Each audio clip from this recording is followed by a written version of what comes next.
Okay, so today we're going to be talking about IELTS Writing Task 1, and we're going to be talking about some vocabulary which is related to describing the tendency or the trend of data, whether it's in a line or a bar graph. So initially we have both verbs and nouns here. Some of them are the same. We can use the word like increase to describe that something is going up or rise or grow, climb, surge, soar, or skyrocket. So the way we use these is by saying that something increased, something rose, something grew, something climbed, something surged. Like, this is the kind of way you would typically use it in task 1, simply because the majority of task 1s are going to be in the past tense. Of this list, probably soar and skyrocket are slightly higher level vocabulary, and that would be good if you could use them. For the nouns, when you're using them, it would be something experienced an increase, something experienced a rise, something underwent growth. Like, that's the kind of way that you would use those. Looking at things on the downside, when things are getting smaller, when they're diminishing or contracting or dipping, it's the same story as with increase. We have some verbs like something diminished, something sunk, something contracted, something dipped, something slumped.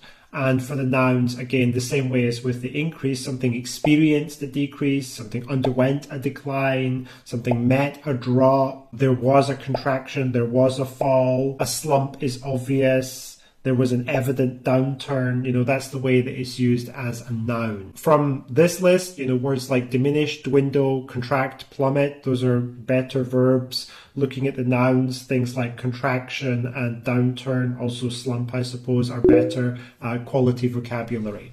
So if we take a look at some sentence constructions, these are quite simple ones. So something, and here you would put the thing. So it could be something like China or the UK or basketball, rose to a level of, and then you would put in the number, like for example, 22 kilograms in time, and time would be, for example, 1999. So the actual sentence might be something like China rose to a level of 22 kilograms in 1999.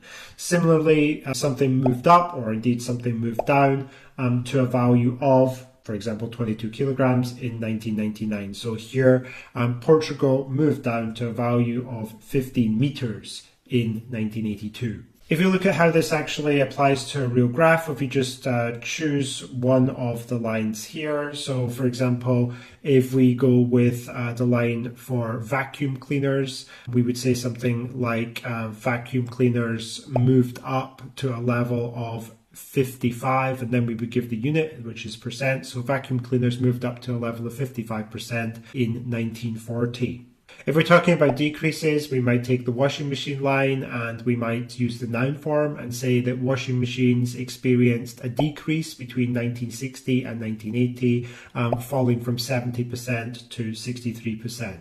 Here, looking specifically at decreases, something increased or declined to a figure in time. For example, Germany declined to 42 kilograms in the year 2000, or something grew or shrank and occupied a level of, and there you would give a figure, for example, 100 kilograms in 1950. So as an example of this, let's choose a sport. Football shrank and occupied a level of 50,000 spectators in 1952. Looking at these graphs here, if we take the second graph, the number of hours of housework per week per household, the unit here is the hours per week, and we only have one line in the lower graph, the lower line graph.